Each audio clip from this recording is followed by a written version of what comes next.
Hello, welcome. We are talking politics and religion without killing each other. I am your host, Corey Nathan. It is an honor to be a part of the Democracy Group. That's a network of podcasts that examines what's broken in our democracy and how we can work together to fix it. Thank you, as always, to Pew Research Center for making today's conversation possible, as well as to our good friends at Village Square. And now, let's get right to it. I am so happy to be joined today by David M. Drucker. David Drucker is a senior writer at The Dispatch and is based in Washington, D.C. Prior to joining the company in 2023, he was a senior correspondent for the Washington Examiner, a reporter for Roll Call before that, and covered California politics and Governor Arnold Schwarzenegger from the Sacramento Bureau of the Los Angeles Daily News. You might recognize David from his regular appearances on cable news and nationally syndicated radio programs, but we are so glad to have him on our program today. David Drucker, it's so good to have you, man. How you doing? I'm great, thanks. Good to be here. You bet. You bet. So I wanted to start a little bit with your background. You sometimes refer to the fact that journalism is your second career. So I'd love for you to share what you did for the better part of a decade before you decided to do this crazy thing. Yeah, I know. I did this on purpose, so I don't know what that says about me. My parents were entrepreneurs growing up. They started and ran manufacturing companies, light manufacturing companies in Southern California, and the people that I was surrounded by and that I admired most were entrepreneurs and businessmen and women. And I always fashioned myself a future entrepreneur. Um, I was fascinated by sales and marketing, but the thing is, my father was a first generation American, came from nothing, was very successful. My mother came from very humble middle class beginnings. They were in business together. They both did very well, and so I just sort of very much romanticized this idea of, you start something, you build it into something, you make a lot of money, and I thought it was a really cool thing to do, and I thought it would be a great life to live. And then I spent my 20s helping my parents run one of their companies, and I made a lot of mistakes. And when I finally figured out what I was doing and how I might be successful, I realized I didn't want to do it for the next 40 years. And I started freelancing sort of on a lark. My sister was an editor at a teen magazine at the time, and she kept bugging me to write a freelance piece. And I was like working 80, 90 hours a week, and I didn't really have time. I finally just shut her up. I wrote this piece. She goes on vacation. Her editors have to take it. And when she gets back from vacation, they say, well, we let your brother write a piece because he's your brother, but actually he's pretty good at this. And I was really surprised. I said, well, don't you have to be really good to be a writer for a living? She said, you'd be surprised. As long as you file on time and we can trust you, we basically will hire you to write. So if you're actually somewhat good at it, you might want to consider doing it. So here I am. So it's interesting that you switched gears, almost a decade, 8 years into your professional life.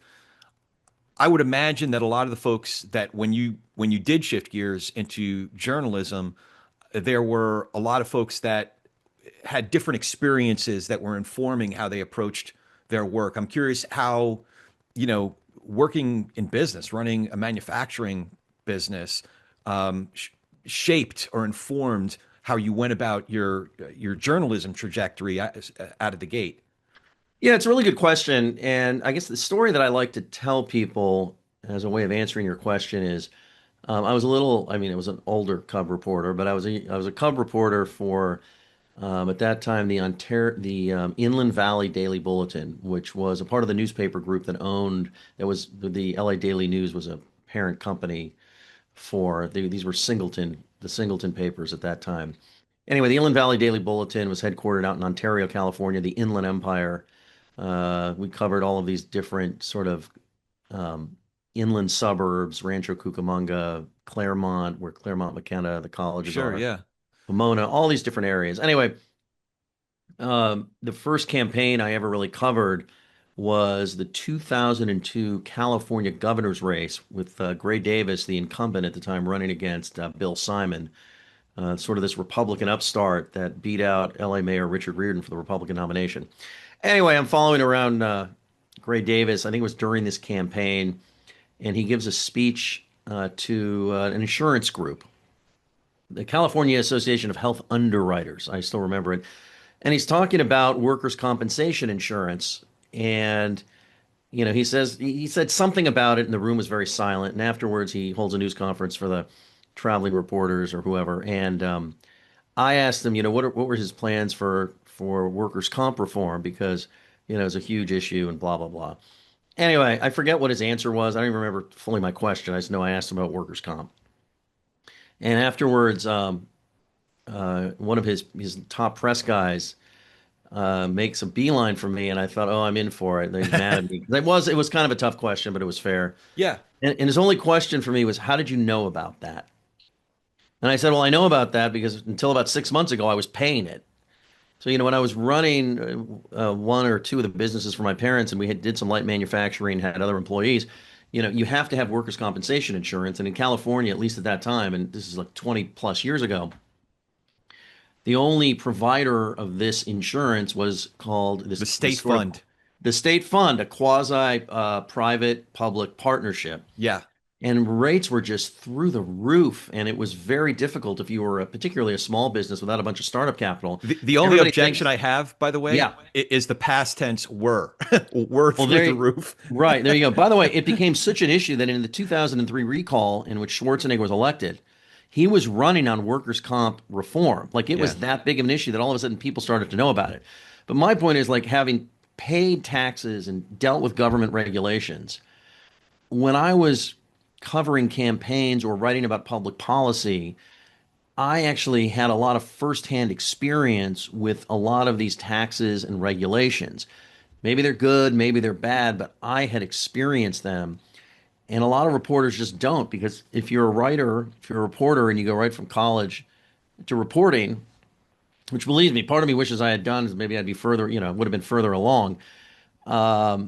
You don't know what it's like, right? And people in government, they propose all sorts of, reforms and bills and overhauls, and they say studies show and academic studies show that if we raise this wage or raise this tax or get rid of this regulation, I mean, you pick, that everything's gonna be great.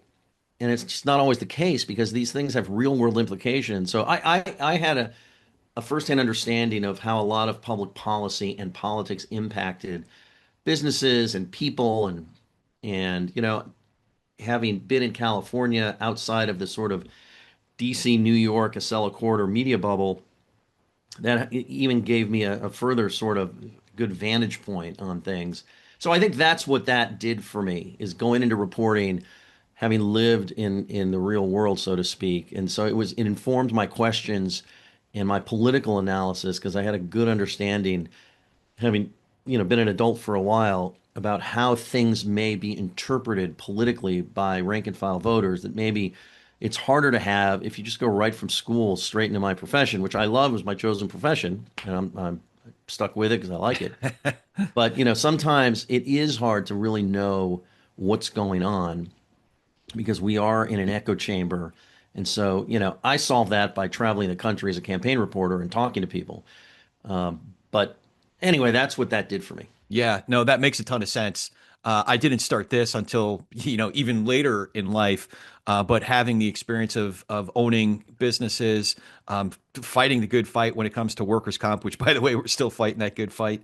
But it makes sense, because a lot of your writing has really resonated with me. And now, knowing a little bit more about your background, it makes sense that I think you're still a good objective reporter when you're doing reporting, and could put on a different hat as an analyst when you're doing that.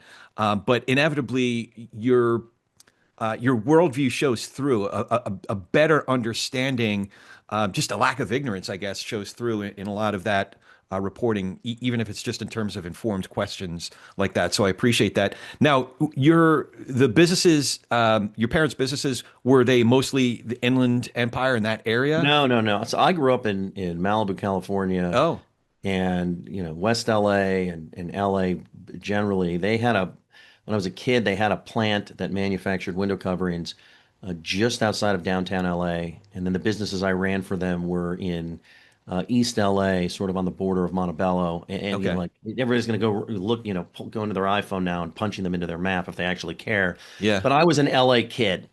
It just so happens that the first job I was able to get after sending out about 350 resumes was this paper in the Inland Empire. And the funny thing is, I normally only applied for jobs I thought I was qualified for because why waste my time? And back then, this was still like the end of the Stone Age. I was sending out hard copy resumes with clips. Oh, And so it was like, $3.50 or so a pop. yeah. It wasn't like just sending an email. So I didn't want to waste my money or my time. And it turns out that the one time I broke my rule was to this paper called the Inland Valley Daily Bulletin. And the editor who hired me, who was one of my mentors, and it's Frank Pine, such a great editor, still around, told me that he had of these other positions available and was going to take the leftovers from the positions that I was unqualified for that I applied to anyway. So I don't know if it was fate, but it really worked out. Both him and this other editor I had, Steve O'Sullivan, really just taught me a lot. I had good raw instincts. Yeah. So the first time, uh, the first time I ever learned about what background reporting was, this was I got hired right after in the November right after 9/11. And a couple months later, or 6 weeks later, I don't know, there's a rumor floating around that President Bush, George W. Bush, is going to hold his first post 9/11 town hall meeting in Ontario, California, which is where the airport is, which is a part of our circulation area. And I got, really jazzed up about that whole thing. It's a presidential event. And I think it was Steve O'Sullivan says, all right, I need somebody to do some background reporting on this. And I raised my hand immediately. I literally raised my hand from my desk and I said, I will do it. And then I said, what's background What's reporting? background reporting? And he had to teach me, right? Like it was like, oh, you call and you ask questions and you don't necessarily have to put people on the record, but you find out what's going on and then we proceed from there. So that's like how raw I was. Um, and I covered that event with Bush. I had to get up at like 2:30 in the morning, drive from LA where I still lived, get through the magnetometers early and the whole thing with Yeah. presidential events. Anyway, I get back to the newsroom and we're writing for print for the next day. And I sit there and I'm like, I didn't know how to write the story. And so Frank sits down with me and he's like, well, what did you see and what happened and what did they say? And he starts banging this thing out. And I mean, that's how I learned. Yeah. I knew politics and I had good instincts, but I didn't know how to translate it into sometimes how do you report and then how do you write what you've reported. Those guys just taught me a whole heck of a lot. I think you mentioned a couple of those guys in the acknowledgments to your book that came out 2021, I think it came out. Correct. Can you describe a little bit more about that process, how you learned what it takes to be a good journalist? Yeah, well, let me see. The first thing is just learning the fundamentals, right? So I remember um, taking a couple of classes, and then, when I got the job with the Bulletin, I had clips from college because I was on the college newspaper at UCLA, and I wasn't, I was decent, but like I would get an assignment, I would report out the story, I would write the story, and then my editor would just rip it to shreds and start moving things around and explaining to me that your first paragraph where you're supposed to make the whole case for the whole story and have the best information or the first two paragraphs, you don't have any of it. It's all down in graph 8. And I think the point I'm trying to make here is journalism is a craft. Yeah, And I don't know how to explain how you learn other than just doing it repeatedly just getting your reps in. over and over again. I mean, the first story that I ever wrote for the Daily Bruin, I remember sitting down on a Saturday and I spent 8 hours on the first paragraph, what we call the lead.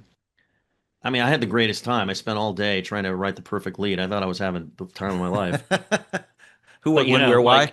like you don't want to spend 8 hours on a lead as a general rule. You just do this over and over. And it's funny, like at every stage of my career, I think I am better and I think I'm pretty good. And then I look back and I'm like, oh, yeah, I'm better than that now. And look at that. Yeah, yeah, yeah. And it never ends. Like you're still constantly, I have like my sentences can be too long. They're not sharp enough. I try to put too much into a lead. Like I still have the same vulnerabilities with my writing that I work on. But all I can say is like you working with really good editing at every stage of your career is really important in terms of the quality of your stories, the quality of your reporting. I appreciate good editing now more than I did 20 years ago. Yeah. 20 years ago, I would be like, my whole goal was not to get edited. That meant I did a good job. And now it's like, wait, they didn't edit too much? I mean, am I that good? I don't think I'm that good. There's got to be something for them to catch. So It I don't know. It's just like, it's kind of like half art and half fundamentals. yeah. There's certain fundamentals to reporting and writing in this business, but there's a part of it that's just, I like to refer to it as reading, playing music without reading, playing an instrument without being able to read music. It's just, you just get it and you just do it. Yeah. You've also had an opportunity to be around other good writers. I mean, just in your last job, Selena Zito, you talk very highly about, and, Williamson and Jonah, and just so many great professionals that you work with at the Dispatch. One of the things that's really remarkable that stands out about your work is the level of access, even going back to your book, like Intram's Shadow, the level of access. So I was curious how not to give up your trade secrets, but how do you get that level of access? Is it a matter of developing relationships, or there's what else goes into it? I mean, the general rule in journalism, I think, is relationships and constantly cultivating them and then constantly cultivating new ones. Yeah. I mean, some of it is a function of where you work and the distribution that your publication has and who's going to read that publication. But, the other part of it is just constantly making friends and cultivating relationships and being trustworthy. Um, and, what I like to say is if you do this long enough, you cultivate a source who's a communications director, then he or she becomes chief of staff to a member of Congress. Then he or she uh, they go run a campaign. Then they go downtown and they lobby, and then maybe they run for office, and eventually they probably phase out, Hmm. and then you got to start all over again. So it's not even like I've been through it now long enough where some of my best sources 15 years ago have now retired.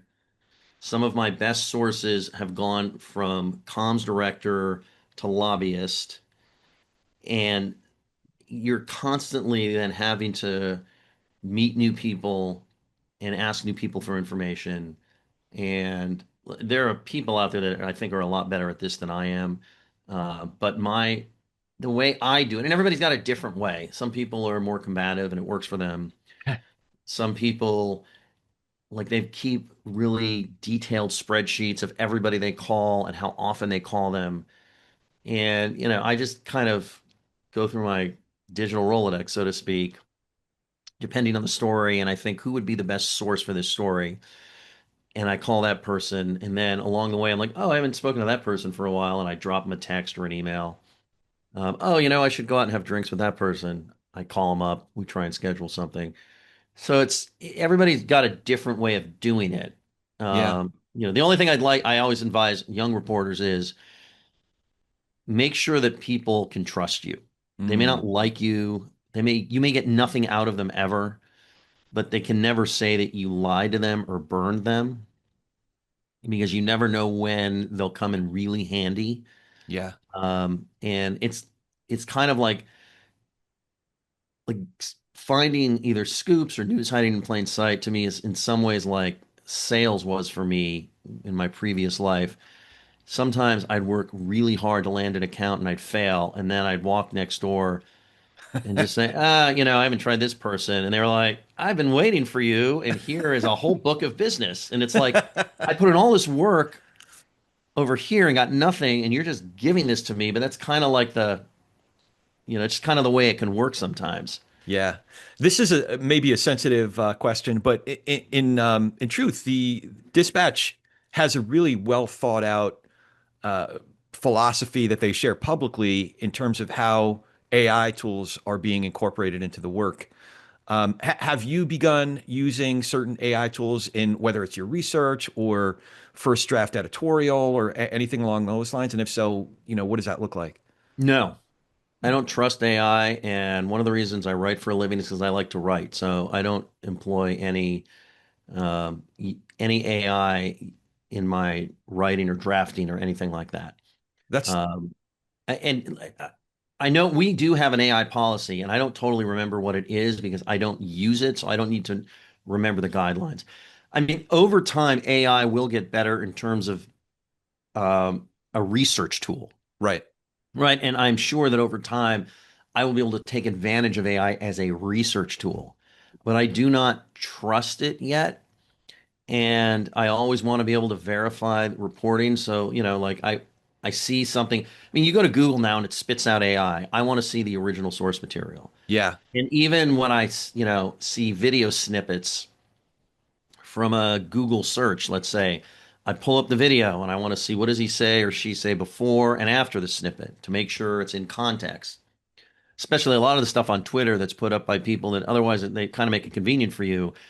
I found like you better find out what they said but right before and right after so that the snippet you're getting is not taken out of context. But the writing in particular, I mean, I think one of the benefits of the Dispatch, in my own opinion, is that if you read something at the Dispatch, that is a product of one of our journalists, one of our analysts, one of our commentators, one of our reporters from start to finish. Yeah. Um, I can't speak for everybody in terms of research tools, but we all write our own stuff. Everything we do gets edited twice. And I think in that way, you can at least, if you don't like what we're doing, at least you know where it came from.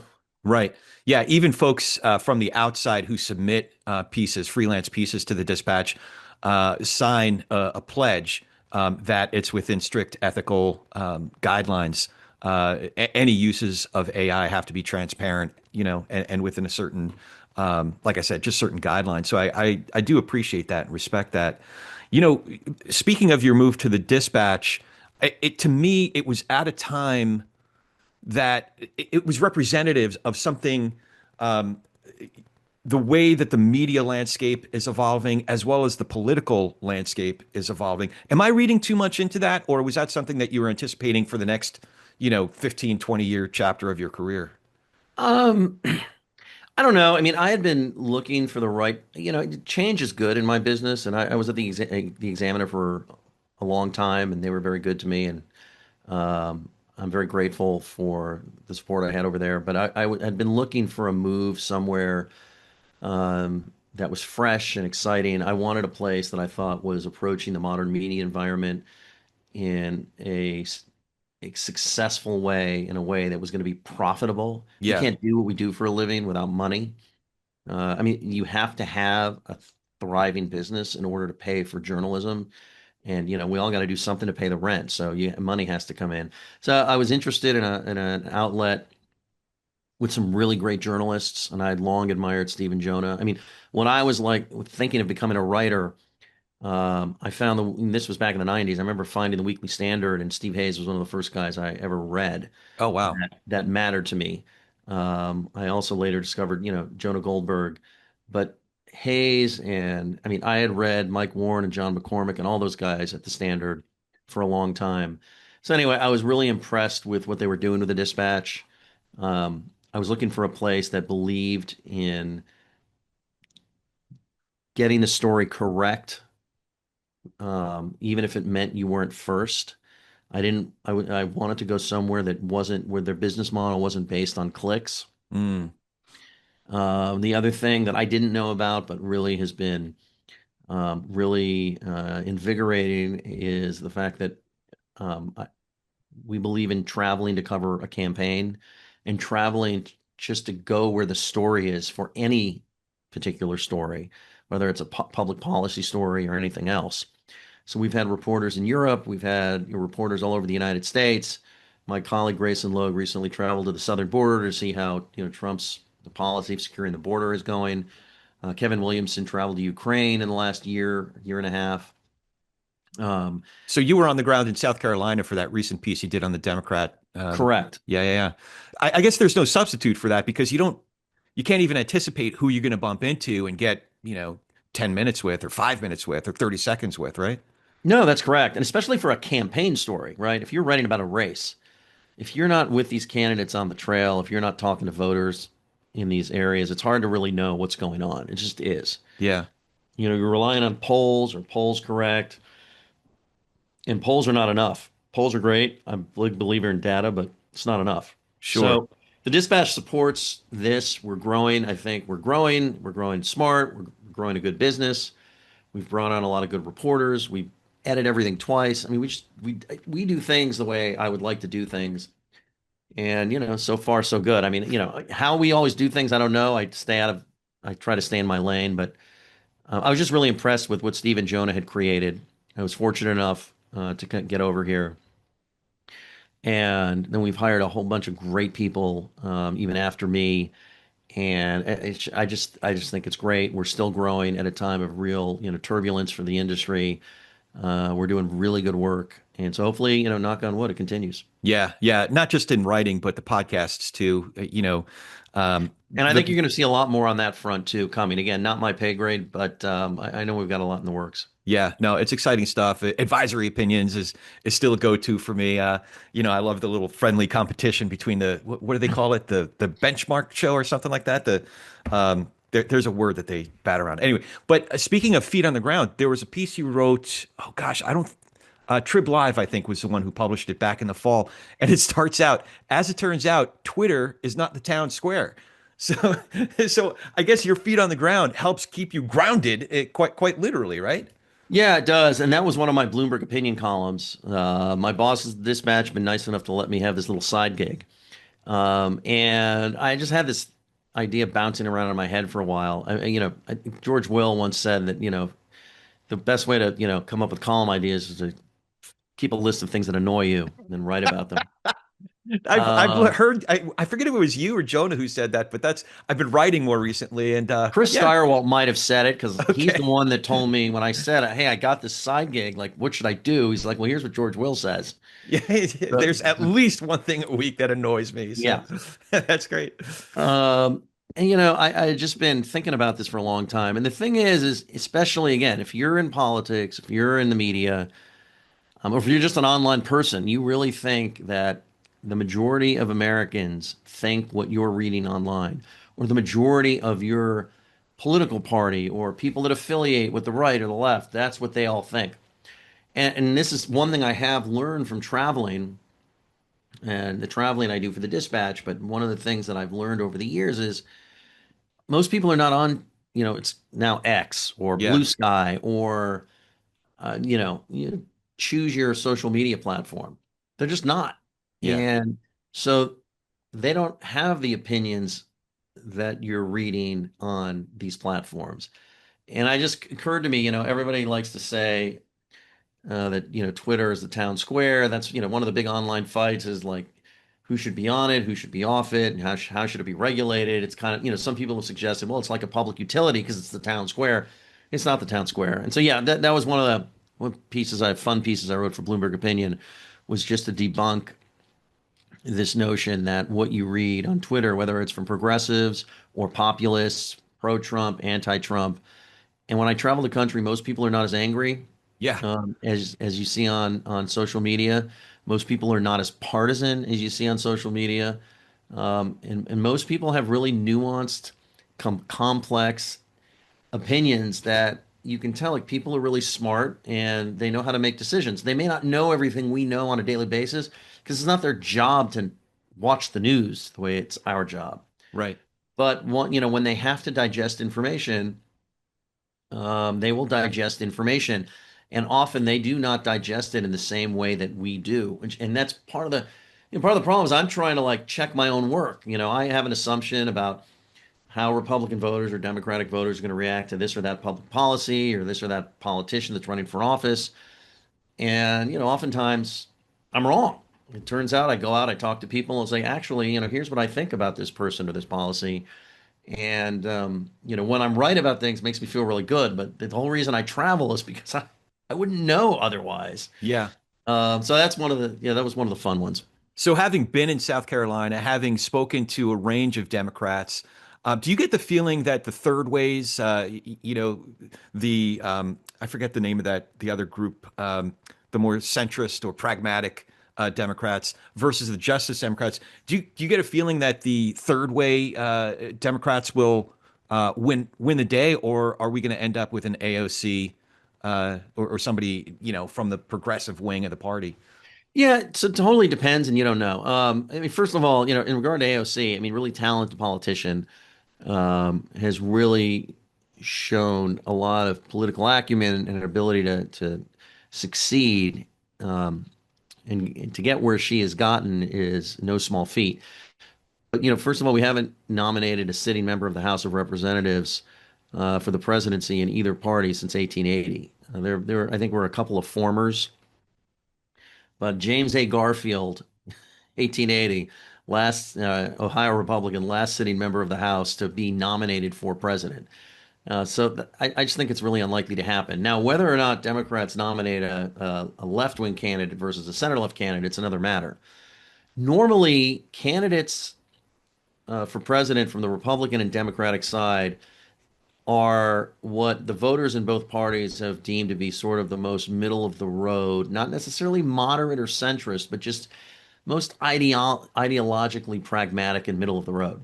Do you think that's the case for both parties or just Democrats right now? No, well, it's usually the case for both, right? I Right. mean, even in 2016, most Republican primary voters looked at Trump as the most ideologically pragmatic and least ideologically dogmatic.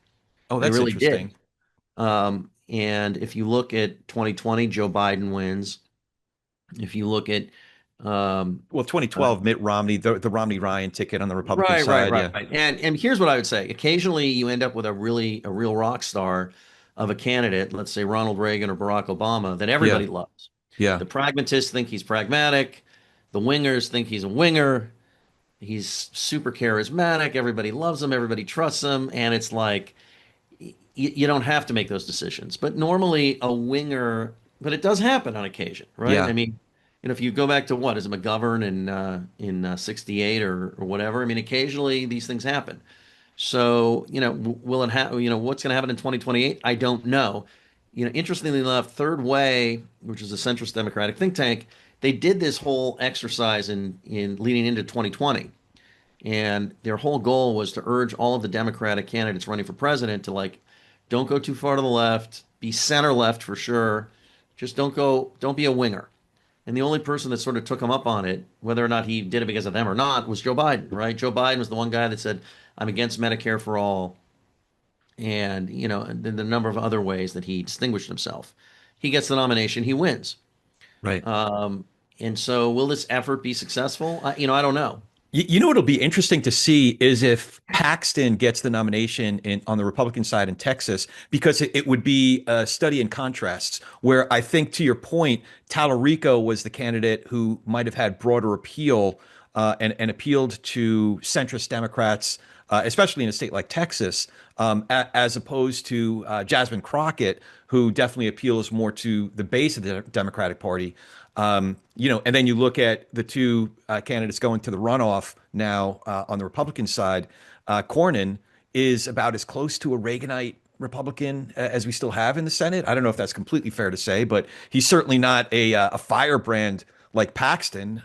So it'd be interesting to see if Paxton does get the nomination. What that it would be a study in contrasts. Yeah. By the way, I should also preface my theory on pragmatic candidates usually getting the nomination applies to presidential primaries and not anything else. Oh, okay. And that's really important. Look, the Texas runoff on the Republican side is going to be really interesting.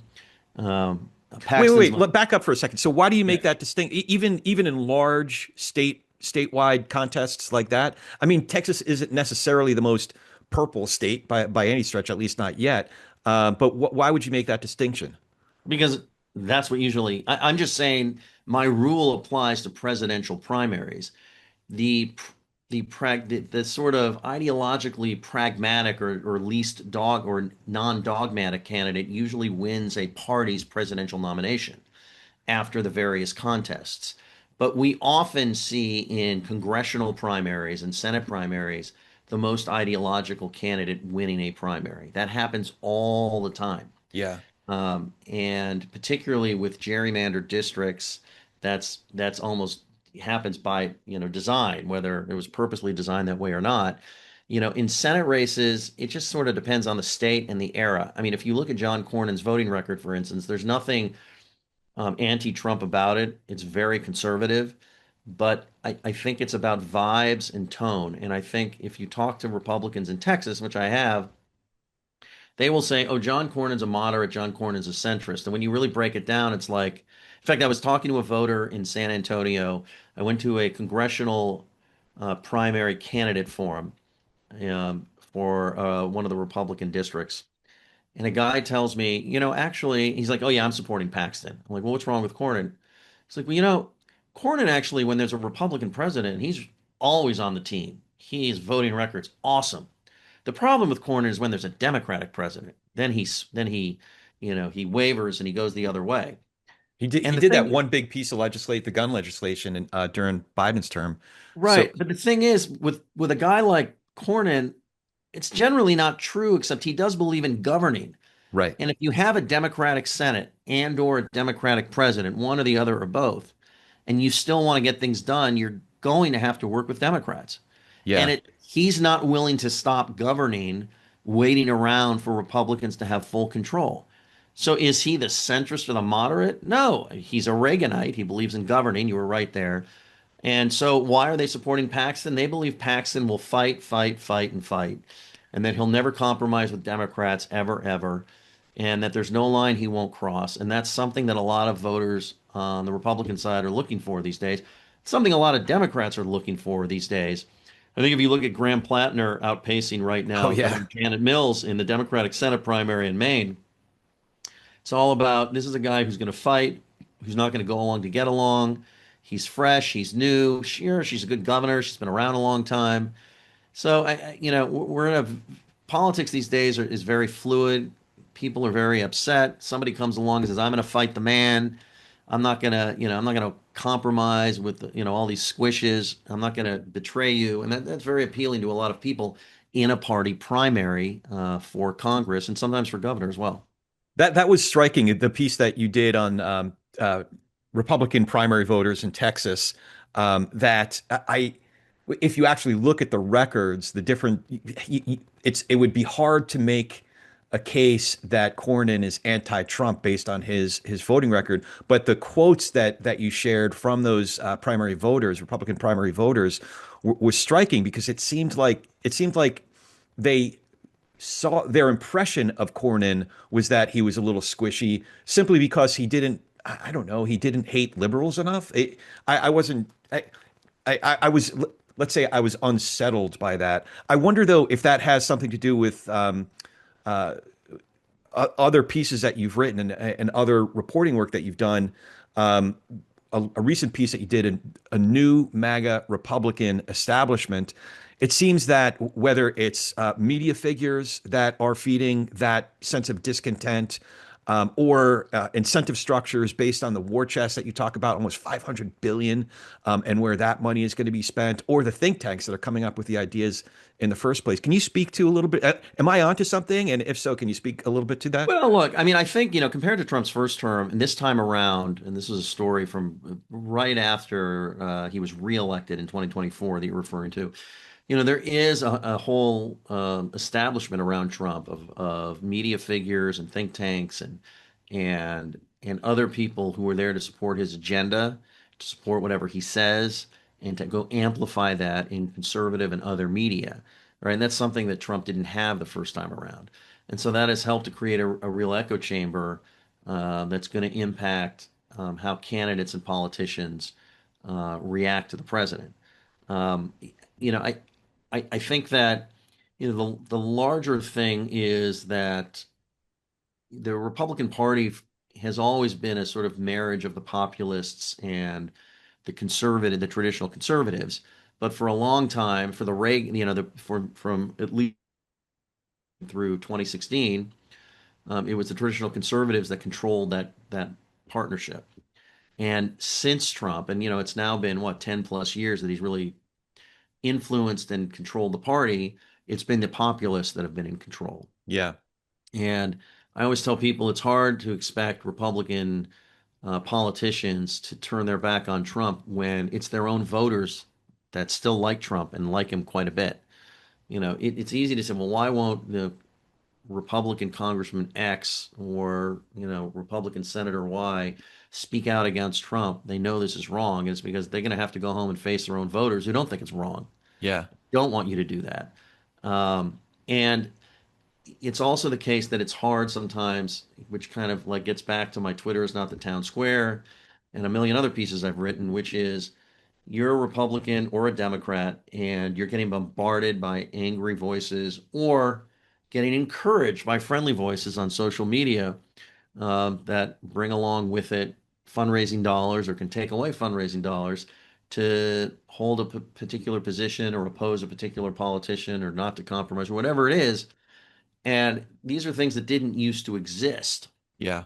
right? And so there's right now, voters complain about government dysfunction all the time, but voters actually have a lot of power to do something about it. But the incentives that they're sending to their representatives is don't compromise with the other guy, make him compromise with you. And, 20, 30, 40, 50 years ago, the worst thing a politician could do is not bring home the bacon and not reach a deal on some important matter. And now, sometimes the worst thing a politician can do is to reach a deal and bring home the bacon because everybody's upset about that. They want people who fight. And fight, depends. Fight what? Sometimes, obviously, there should be a fight. My point is that politicians are in the service business, right? We all have jobs. They have jobs. I don't want to lose my job. They don't want to lose their job. It's a very human reaction. So they're doing whatever they think they need to do to keep their jobs most of the time. And voters, I'm not a screed here, but like voters say all the time, why won't you just stand up for what's right no matter how it affects your election? Voters only mean that if the standing up for what's right is what they want them to stand up Yeah. for. Yeah. I've never heard a politician say, I can't stand this guy's voting record, but he's so principled and committed for standing up for what's right. I'm going to keep sending him back to Washington. I mean, no voters don't do that. Yeah. To your point, I I was taken aback by how little our actual democracy, our actual constitutional order mattered to the people who actually decided the 2024 election. But the what moved the votes that ended up deciding the election arguably were just practical issues. The price of eggs, is now almost a cliche, but it does seem like some of those more practical concerns are animating voters for this upcoming election. And frankly, what voters have been responding to in the off-year election and some of these specials, what do you think are some of those issues that will determine the midterms coming up? I mean, it's, the economy. I mean, it's pretty simple, right? I mean, in 2024, the thing is, after 2020, democracy held, everything held. And so most voters walked away from that experience going, well, it was pretty bad, but hey, everything worked out. And then they had to deal with the two candidates they had before them. And you can't ask people to go hungry for the sake of, a government institution.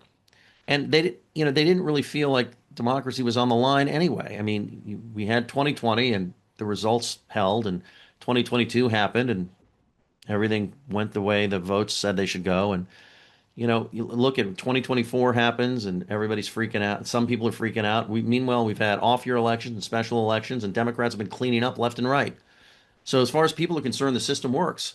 So what they want is they want to be able to live and they want a good quality of life.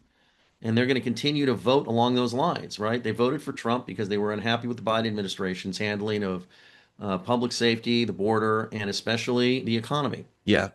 And now Trump is reaping the whirlwind of an economy that voters don't feel he has fixed. And they're not, by the way, they're not clueless. Like they know that they put Trump back in the White House, notwithstanding all of their, maybe some of the misgivings about his behavior and his rhetoric and some of that stuff. And they're like, yeah, but you know what? That guy ran a good economy the first time around. COVID was like an anomaly. It wasn't his fault. So I want him to do that again. And as far as they're concerned, he's not doing that again. That's what they're going to be voting on, right? Candidates aren't using the word affordability because it was, they came up with it in a lab. What they're hearing from voters is my life's too expensive. It shouldn't be this expensive. In fact, what I've been trying to emphasize to people is that it's not just voters on the lower ends of the economic ladder. It's people in the middle and the upper middle who are saying to themselves, I'm making a pretty good living. I shouldn't be stretched like this. I shouldn't have this much anxiety. Somebody needs to fix this.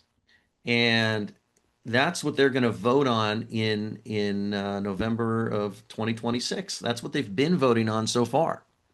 But despite that, as you put it recently, Republicans, here's the quote. Republicans expect the RNC will focus on legal battles and court cases, which the National Party refers to as voter integrity activities. Is that, do you see that as a winning strategy?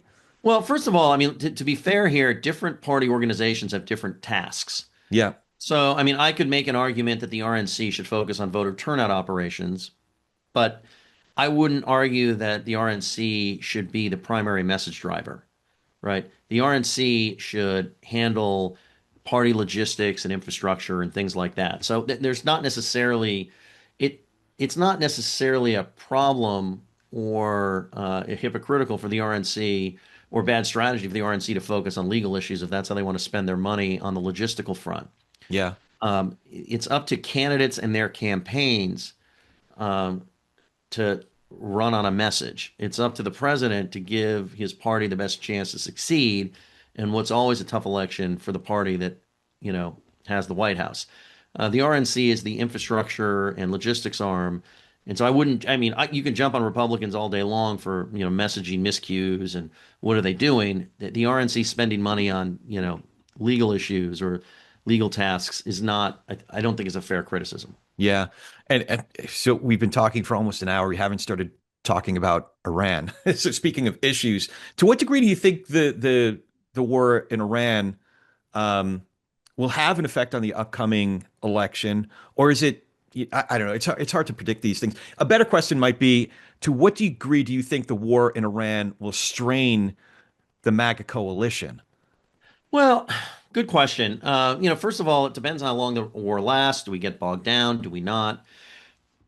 Do we exit in a sufficient amount of time and there are no follow-on consequences, or there are follow-on consequences? So there are a number of ways this thing could go sideways for Republicans, or at least not hurt them, Yeah. if not benefit them politically. Um, as far as the MAGA coalition, so let's look at the Republican coalition, right? All of the data that we have seen shows that Republican voters broadly are very supportive of this action. And if you look at traditional Republicans within this coalition, that makes sense because they have traditionally been very hawkish and in favor of projecting American power abroad. They've long been concerned about Iran's nuclear weapons program. And I think it's very easy for a traditional Republican to buy into the idea that after 47 years of diplomacy that hasn't worked, it was good we tried it, it was good we did it, but at some point there's a risk to continued diplomacy and you need to act. All right, so it makes sense that actually, in fact, this is one of the areas where traditional Republican voters might say, "Oh, finally he's doing something that, a traditional Republican would do." Like if Marco Rubio had been president, or if, Ted Cruz had been president, or, if Nikki Haley had been president, they might have done this, and I would have been happy about it. So then let's look at the self-identified MAGA voters, right? People that not just say I'm a Republican, but I identify as a MAGA Republican. Well, the data so far overwhelmingly and consistently shows that they too are extremely supportive of this. Republicans that I have talked to that study these things tell me that MAGA voters are misunderstood as isolationists, but they're not. They're just against wars that we lose, that we don't accomplish any particular objectives that make sense for the United States. So they're perfectly fine with a president who takes on bad actors, projects American power to keep Americans safe. It's just don't get bogged down in a big nation building exercise over the next 3, 4, 5 years. Yeah. So then we look at the loud voices we've heard and continue to hear on the MAGA, on the sort of MAGA right? That Trump said he wasn't going to do this. True. Trump said he was against this. True. Trump said this kind of stuff was stupid. True. these are very, they can be influential. They have big platforms. They have large followings, but they're a minority. Their voices right now are a minority within the Republican and even within the MAGA part of the Republican coalition. Yeah, that makes sense. And it's interesting to make that distinction. Although I've also spoken to some of my friends, relatives, acquaintances that voted for Trump this last time around that are asking interesting questions like, hey, is anybody going to be prosecuted as a result of what we've learned in the Epstein files? That was my 22-year-old son, who asked me By the about, way, this yeah, is causing Trump a strain with young men. Okay, they have not taken a shine to his military adventurism related to Venezuela and Iran, and this could cause a real problem for the next Republican nominee in 2028, who, very likely won't have the same ability as Donald Trump does to hold this coalition together, to build this coalition. I like to say, and I wrote about this recently, that Trump is, just, let's just say he's just populistic enough for the populists yeah, and just normal enough for the normies, such that everybody can find a reason to stick with him and to trust him. But it takes a unique candidate to do that. I mean, if you look at Barack Obama in 2008 and 2012, and Democrats thought that the coalition Barack Obama created was like theirs to have forever. And they found out what, a lot of parties find out after a really sort of dominating, charismatic candidate moves on from the scene because of, term limits, if for no other reason, which is they had a unique ability to get all sorts of voters to trust them and buy in and join the coalition that the next nominee simply does not. right. Yeah, that makes sense.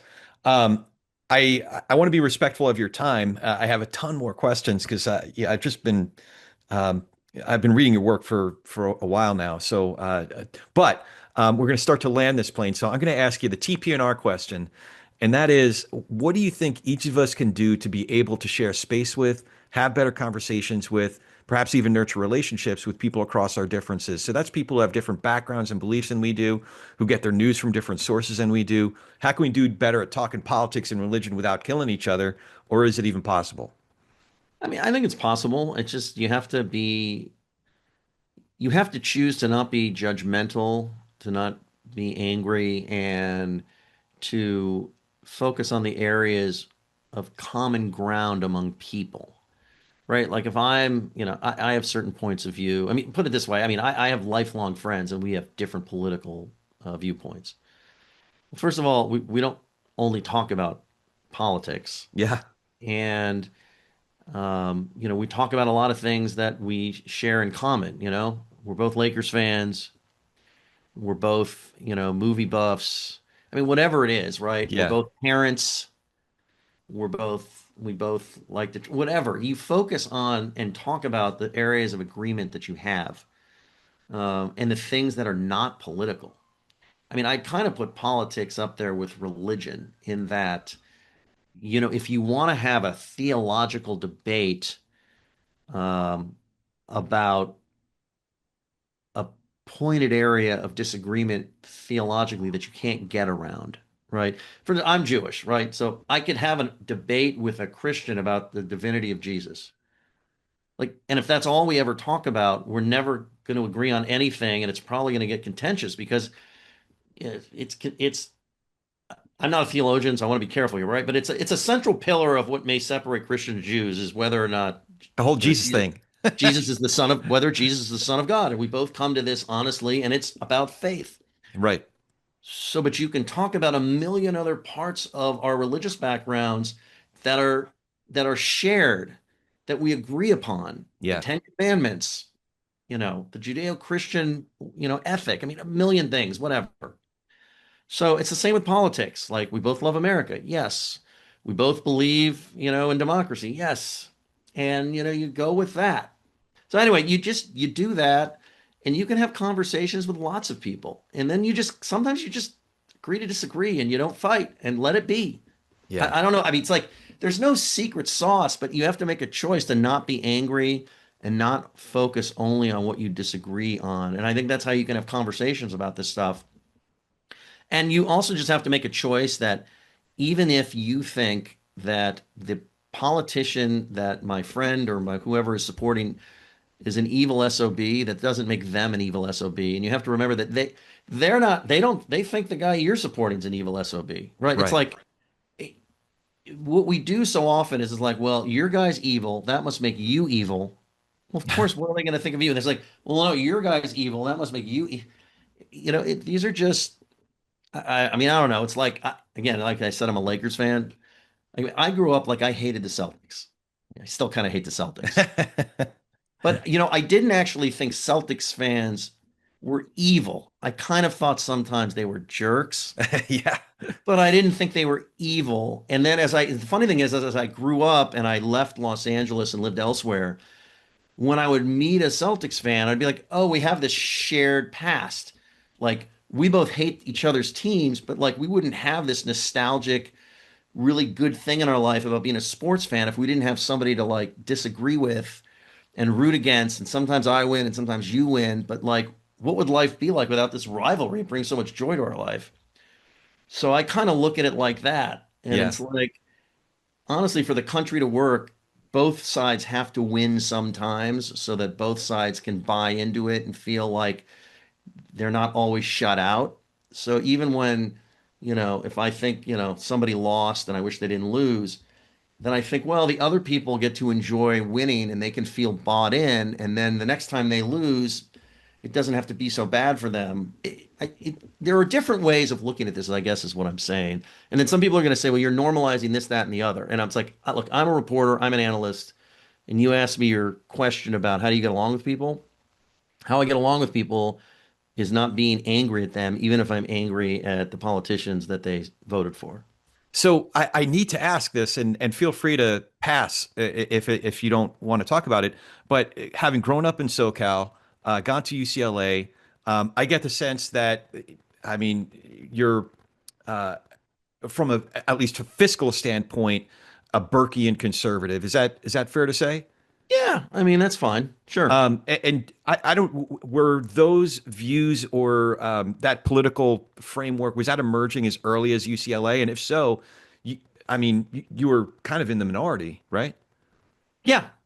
So Yeah. that I get, so that's what, So I was a maybe you, little nerd, put it this way, and I've written about this in my book anyway, so it's not like a secret, but like I was a little nerd who just really thought Ronald Reagan was really, he made sense to me. so I I've, like I've been referring to myself, by the way, as an Alex P. Keaton conservative. So, right. I mean, I'm a Cold War kid who like Reagan spoke and it just made sense to me. yeah, Okay, so like that is in my household wasn't particularly political.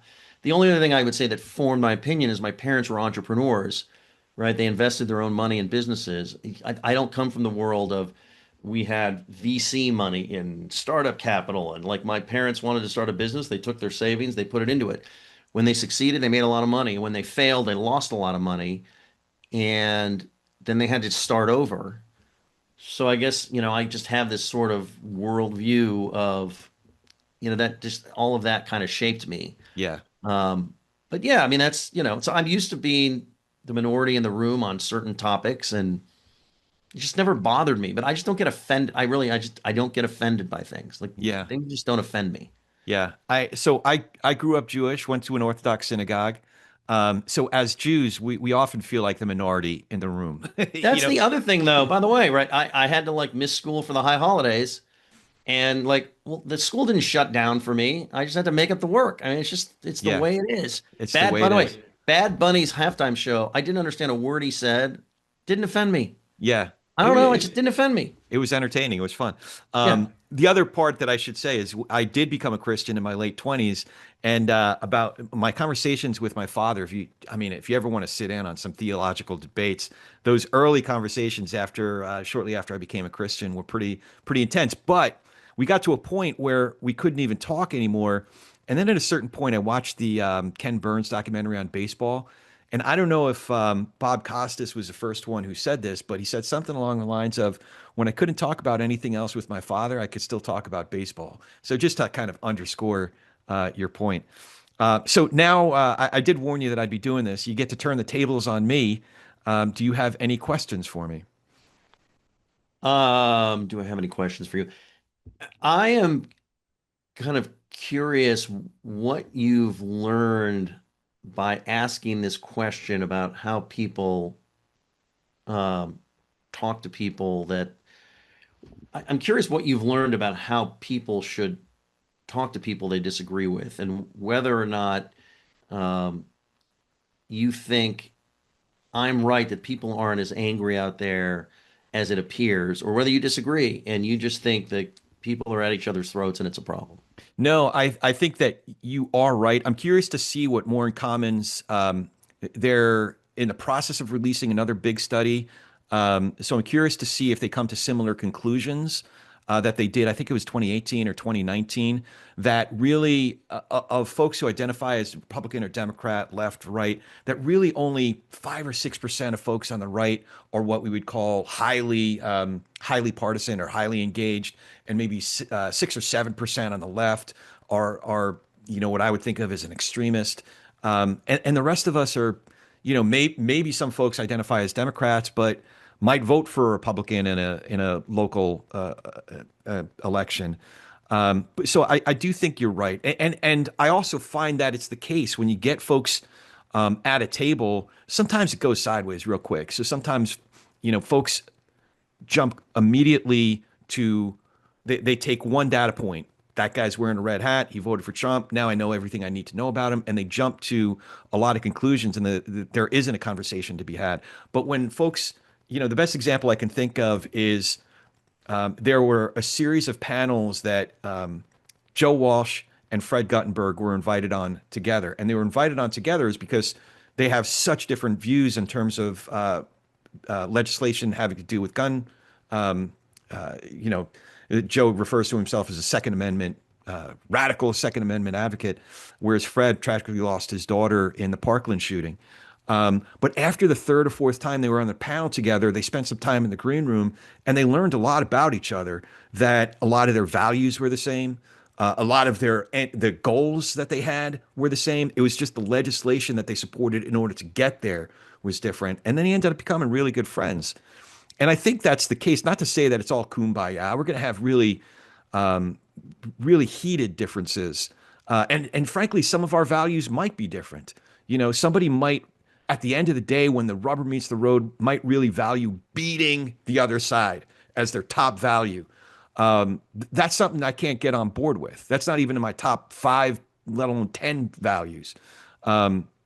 So sometimes those values really diverge, and our differences are, can't be overcome. But a lot more often than not, at the end of the day, despite the fact that you like the Lakers, I didn't end this call. I mean that's a non-starter for me, but especially because I'm a Knicks fan. You guys beat the crap out of us the other day. And Um, it's one of the rare bright spots we've had in the last couple of months. Actually, okay, so not to get diverted here, but I was impressed. I wonder if because LeBron didn't play on Sunday. This is a completely different subject, but I wonder. That was a pretty good lineup. First of all, Luka can shoot from anywhere. So that was amazing. But um, I didn't realize like there are some defensive stars on the team right now that were able to shine. Maybe because LeBron was not on the floor. I don't know. I'm probably getting ahead of It might myself, have helped. but We need a good the Lakers need a good post player. Like they need that third. LeBron right now is it's the third star just given. I mean, he's like the first star, but he's the third star because of his yeah. injuries and his age and everything. And he's going to retire, and they need to replace him with a bona fide, healthy, young third star. And in my opinion, they could use a post player, but we'll Now, see. I don't know if DeAndre Ayton plays that well every game, but I was pretty impressed with how strong he was down low. I mean, he's got some ability. It's just, they've got to put it, the NBA, you've got to put it together night after night. And you can start out great and people start watching film. And there's a lot of competition in the West. I mean, there's so much competition. The kind of competition that was for many years in the East.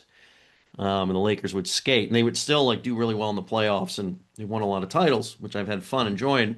But all of that bruising that used to go on, with the Knicks and Philly and Boston and Indiana, and Boston's having a good year. You got Denver, you got Oklahoma City, you got San Antonio having a great year. And so, it's and the Lakers are a little lucky. The Clippers are having an off year. I'm not quite sold on San Antonio yet. Good team, exciting young team. But okay, so I didn't mean to skirt your Yeah. question. So the last thing I'll say about that is what have I learned? There are a couple people who really stand out for me in this work. One is David Brooks, and two, they've actually worked together, Monica Guzman, both not so coincidentally excellent writers, coming from very different perspectives, but they've done a lot of work in this particular area. And one of the most important things I've learned from both of them, I mean, the title of David's last book is How to Know a Person. Just to, and Monica talks a lot about that in her work, is to sit with someone and see them as a human being.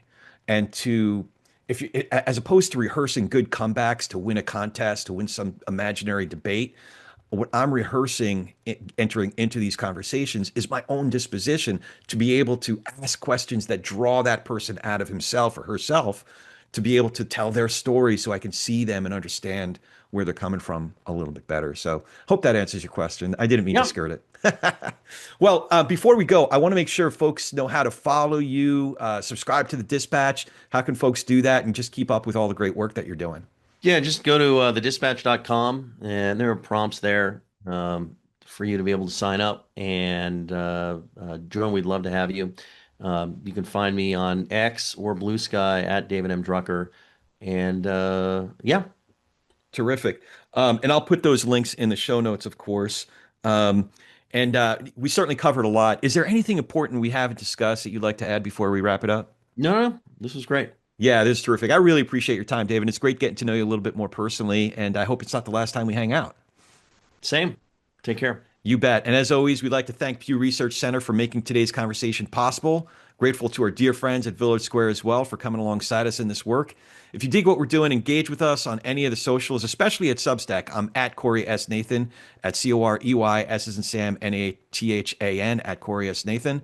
Now, go talk some politics and religion, but with gentleness and respect, and have a great week.